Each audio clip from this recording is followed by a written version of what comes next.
Hi అండి. కేటీఆర్ని ఏ విధంగా అరెస్ట్ చేయాలి? కేటీఆర్ని ఏ విధంగా అరెస్ట్ చేస్తే జైల్లో వేయొచ్చు? కేటీఆర్ని ఏ విధంగా అరెస్ట్ చేస్తే చాలా రోజులు జైల్లో వేయొచ్చు? ఏ కేసు బలంగా ఉంటుంది? మామూలుగా రివ్యూ కోర్టు కేసు బలంగా ఉంటుందా? ఈ కార్ రేస్ బలంగా ఉంటుందా? లేకపోతే కొడంగల్లో రైతుల పట్నం నరేందర్ రెడ్డి ఎఫ్ఐఆర్ లో కేటీఆర్ పేరు నమోదు చేయడం ఆ విధంగా బలపడుతుందా? సో కేటీఆర్ని ఏ విధంగా అరెస్ట్ చేస్తే బాగుంటుంది? ఇవే కాకుండా ఇంకేమన్నా వ్యూహాత్మకంగా ఇంకేమైనా చేయొచ్చా అని చెప్పేసి లిటరల్లీ ఆలోచిస్తున్నట్టు కూడా మనకు అర్థమవుతుంది. సో ఏ విధంగా కేటీఆర్ని అరెస్ట్ చేయాలి, కేటీఆర్ని అరెస్ట్ చేయాలి, కేటీఆర్ అరెస్ట్ చేసుకోవడానికి వాళ్ళకున్న ఏకైక ఆప్షన్ కేటీఆర్. 100% కేటీఆర్ అరెస్ట్ చేసి తీరాలని చెప్పేసి వీళ్ళు అనుకుంటే మనకు అర్థమవుతుంది.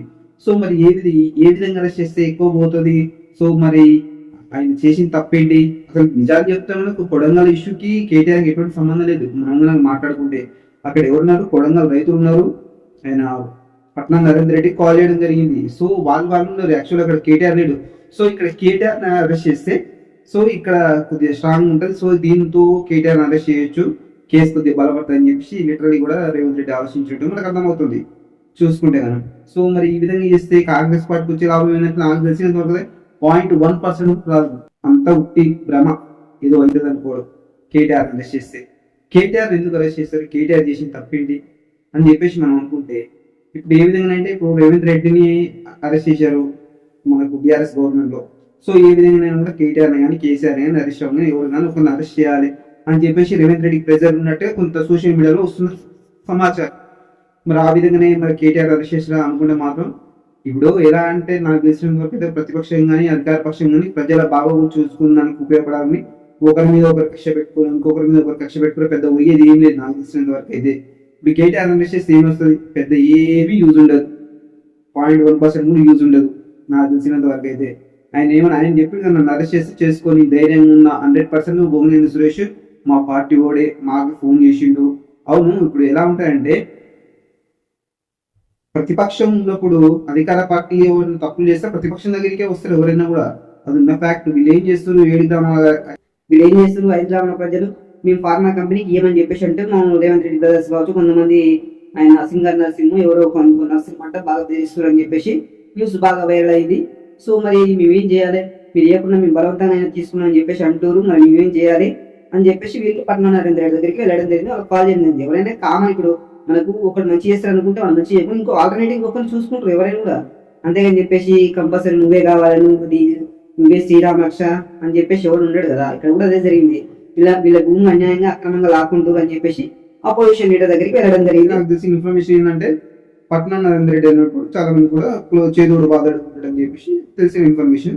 ఇక్కడ ఏం జరుగుతుంది? అదొక విలేజ్ లో అనగా ఎవరెవరికి ఇప్పుడు ప్రాబ్లం వచ్చింది. ఇప్పుడు ఆయన బీఆర్ఎస్ నాయకుడు భోగినేని సురేష్ ఆయన పేరు, ఆయన కూడా 7 ఎకరాల ల్యాండ్ ఉందా, అది కూడా పోతుందని చెప్పేసి మరి దీనికి సమస్యకు పరిష్కారం ఏందని చెప్పేసి వాళ్ళ నాయకుడు కాల్ చేసి దాంట్లో తప్పేముంది?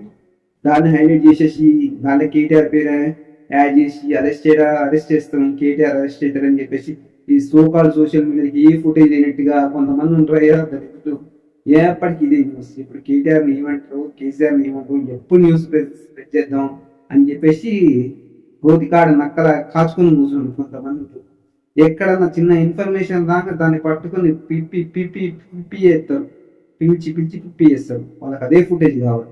లిటరల్గా మేము మాట్లాడుకుంటే కొంతమంది ఉన్నారు, మీ అందరూ అనట్లేదు.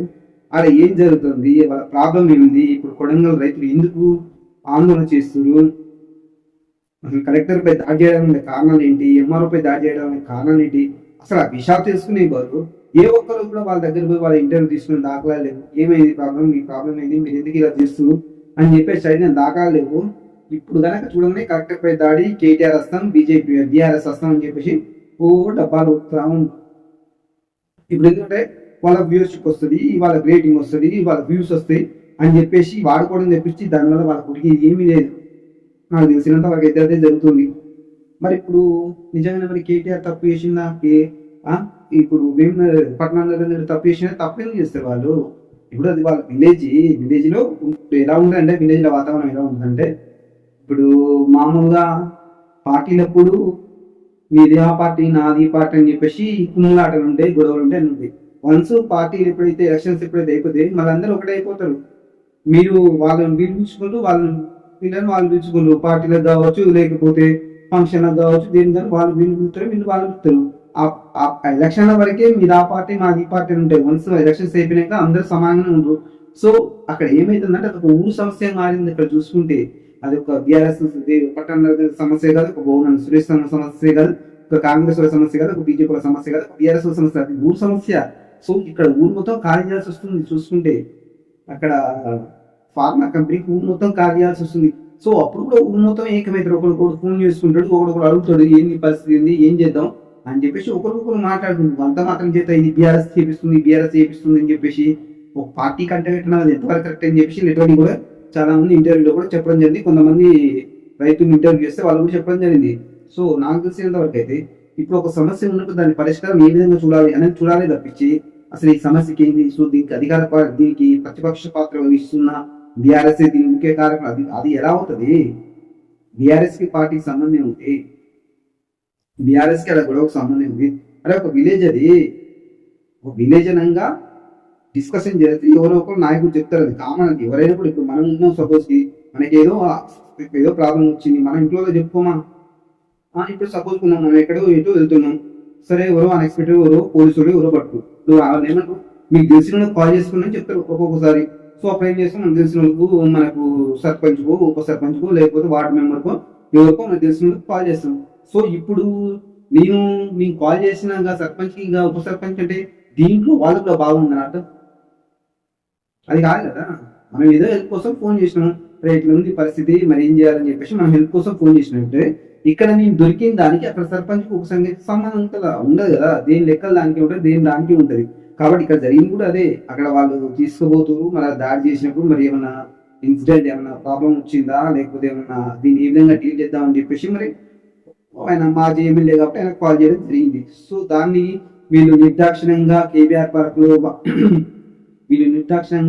పార్క్ లో వాకింగ్ చేస్తుంటే నిర్దాక్షిణ్యంగా మఫ్టీలో వచ్చి ఎత్తుకపోవడం జరిగింది. సో ఎత్తుకపోవడం అనే విషయం నాకు తెలిసేది ఇది ఒక విష సంస్కృతి అని చెప్పేసి మనం అనుకోవచ్చు లెటర్లో మనం మాట్లాడుకుంటే. సో ఇది ఎత్తుకపోవడం అనే విషయం గత ఏ ప్రభుత్వం కూడా ఇది క్షమించడానికి 100% అది ఎవరు కూడా చేయకూడదు. రీసెంట్గా చూస్తుంటే మన వైఆర్టీ రంజిత్ కూడా అలానే చేయడం జరిగింది. స్టూడియో దగ్గర అక్కడక్కడ వచ్చేసి ఆయన ఇటు శ్రీశైలమా అరుణాచల్ పోయేస్తుంటే మఫ్టీలో వచ్చి మొత్తం అరెస్ట్ చేసి తీసుకొని పోవడం జరిగింది. సో ఇక్కడ కూడా ఇదే జరిగింది. పట్నం నరేంద్ర రెడ్డి విషయం కూడా అదే జరిగింది అన్నట్టు. మరి ఇప్పుడు ఆయన పట్నం నరేంద్ర కేటీఆర్ పేరు చెప్పిండు అని చెప్పేసి ఎఫ్ఐఆర్ నమోదు చేయడం అంతా అది ఉట్టి క్రాష్ అంతా నాకు తెలిసిన ఉట్టి డమ్మీ. అది అలాంటి డమ్మీ ఏంటంటే కావాలని ఈ విధంగా అయినా కేసు పెడితే కేసు నిలబడితే కేటీఆర్ అరెస్ట్ చేయొచ్చు. అరెస్ట్ చేస్తే ఇంకో సాటిస్ఫై అయింది కదా కేటీఆర్ అరెస్ట్ చేసిన నెక్స్ట్ పెద్ద తరగతి కేసీఆర్ కొట్టాలి, నెక్స్ట్ హరీష్ రావు కొట్టాలి అని ఆలోచించుకొని ఇప్పుడు మీకు ఎవరికి తెలియని విషయం ఏంటంటే కేటీఆర్ అరెస్ట్ చేసినా వాళ్ళకే సింపతి పోతుంది. మీ పార్టీపై ఇప్పటికే ఇప్పుడు అన్ని పర్ఫెక్ట్ చేసేసి ఏ ఒక్క దాని విషయంలో కేటీఆర్ అరెస్ట్ చేస్తే నిజంగా కేటీఆర్ తప్పు చేసి కేటీఆర్ అరెస్ట్ చేసినట్టు అన్నం ఉంటుంది. ఇప్పుడు ఏమున్నది ఏమి అన్ని ఎక్కడికక్కడే ఉండేసి హైడ్రా అని మూసి అని రైతు బంధు రాక రైతు బంధు మాఫీ కాక వాళ్ళు కానిస్టేబుల్ ధర్నాలు చేస్తారు, నిరుద్యోగ ధర్నాలు చేస్తారు, అందరికి ఎక్కడికక్కడే క్లోజ్ చేసేసి ఇప్పుడు వచ్చేసి కేటీఆర్ అరెస్ట్ చేస్తామంటే దానివల్ల ఏమి ఉపయోగం ఉండదు. ఎందుకంటే హైదరాబాద్ తరఫున కేటీఆర్ మాట్లాడుతుంది, మూసీబాద్ తరఫున కేటీఆర్ మాట్లాడుతుండ్రు, మన నిరుద్యోగ తరఫున కేటీఆర్ మాట్లాడిండు, మన లైవ్ ప్రెస్ మీడియా పెట్టిండు కేటీఆర్ నిరుద్యోగులతోటి. ఇంకేంది చాలా మంది ఇప్పుడు మనం దాకా కాంగ్రెస్ పార్టీ కావాలనుకున్న నిరుద్యోగులు కూడా ఇప్పుడు మళ్ళీ కేటీఆర్ని సార్ ఇది పరిస్థిస్తారని చెప్పేసి మనం మాట్లాడడం జరుగుతుంది. ఇప్పుడు ఎన్ని ప్రాబ్లమ్స్ పెట్టుకుని ఒక కేటీఆర్ అరెస్ట్ చేస్తే ప్రాబ్లమ్ సాల్వ్ అవుతుందా? అది 80% ఇంకా ప్రాబ్లమ్స్ పెంచుకునే పోతుంది నాకు తెలిసినంత వరకు. అయితే ఎవరైనా కూడా ప్రతిపక్షం అనంగా ఉంటూనే ఉంటుంది కామన్గా. ఇప్పుడు కేటీఆర్ అరెస్ట్ చేస్తే ఆయనకే సింపతి వస్తుంది, బీఆర్ఎస్ పార్టీకి సింపతి వస్తుంది. వీళ్ళు ప్రజల తరఫున పోరాటం చేస్తుంటే అన్యాయంగా అక్రమంగా అరెస్ట్ చేసి అని చెప్పేసి మీ పార్టీకే బ్యానింగ్ రావడం జరుగుతుంది నాకు తెలిసినంత వరకు అయితే. సో నాకు తెలిసినంత వరకు అయితే ఇప్పుడు ఇచ్చిన 6 గ్యారెంటీని అమలు చేసే పని మొదలు పెట్టుకుని 6 గ్యారెంటీలు అమలు చేస్తే ఇప్పుడు 6 గ్యారెంటీలు అమలు చేస్తే ప్రభుత్వంపై ఒక మంచి పేరు వస్తుంది. సో అరే మన కేసీఆర్ అయినా ఒకటే రేవంత్ రెడ్డి అయినా ఒకటే అని చెప్పేసి అనుకుంటారు జనం. ఎవరైనా కూడా నాకు కేసీఆర్ అయినా ఒకటే రేవంత్ రెడ్డి అయినా ఒకటే ఎవరైతే మనకు మంచిగా చేస్తున్నారు అనుకుంటారు. సో కేసీఆర్ అంతా మంచిగా చేయకపోయినా కేసీఆర్ అంతా చేయకుండా కూడా కేసీఆర్ లాగా చేస్తే చేయాలని చెప్పి చాలా మంది కూడా రైతులకు చెప్పడం జరుగుతుంది. మనం కనుక చూసుకుంటే ఎక్కడ చూసినా కూడా ఇదే జరుగుతుంది. రాష్ట్ర వ్యాప్తంగా కూడా రైతులు కావచ్చు, ఒడ్లు కళ్ళాల మీద ఒడ్లున్న రైతులు కావచ్చు, 500 బోనస్ రైతులు కావచ్చు, చాలా మంది కూడా మాట్లాడడం జరుగుతుంది దీని గురించి. సో నాకు తెలిసినంత వరకు అయితే కేటీఆర్ని అరెస్ట్ చేసినా చేయకున్నా పెద్ద ఉరిగేది ఏం లేదు ప్రభుత్వానికి. వచ్చి ఇప్పుడు కేటీఆర్ని అరెస్ట్ చేస్తే రివ్యూ తీసుకోవడం అయితే కానీ దానివల్ల ప్రభుత్వానికి పైసా ఇన్కమ్ ఉండదు, దానివల్ల ఒక 0.1% కూడా యూజ్ ఉండదు లిటరల్ మాట్లాడుకుంటే. సో నాకు తెలిసినంత వరకు అయితే మరి కావాలని ఉద్దేశపూర్వకంగానే రిమిటేట్ చేస్తుంటే మనకు అర్థమవుతుంది. సో మరి చూద్దాం మరి ఇది ఎంతవరకు దారిస్తుంది. నిజంగానే కేటీఆర్ని టార్గెట్ చేస్తే మరి ఇప్పుడు ఈ విషయంలో అరెస్ట్ చేస్తాడా, కొడంగల్ రైతుల విషయంలో అరెస్ట్ చేస్తాడా, మామూలుగా అరెస్ట్ చేస్తాడా లేదా అనేది మాత్రం ఇంకెవరికి అర్థం కాని విషయం. మిలియన్ ప్రశ్న మారింది. అన్యాయంగా అక్రమంగా కేటీఆర్ని అరెస్ట్ చేస్తే మాత్రం సినిమా మాత్రం ఎట్లా ఉంటుందంటే అంత ఇప్పుడు వాళ్ళు బీఆర్ఎస్ శ్రేణులు చాలా మంది కూడా కేటీఆర్ ఇంటికి వెళ్ళడం జరిగింది. సో అరెస్ట్ చేస్తే మరి ధర్నాలని రాస్తారోకలని అంతా మన్ను మశానం అయిపోయింది. ఇప్పుడు ఉన్న ఇష్యూస్ అన్ని సైడ్ లాగా పడతాయి. రైతు బంధు కాక, రైతు బంధు మాకు కాక, అది కాక ఇది కాక ఇవన్నీ కూడా సైడ్ లాగా పడతాయి.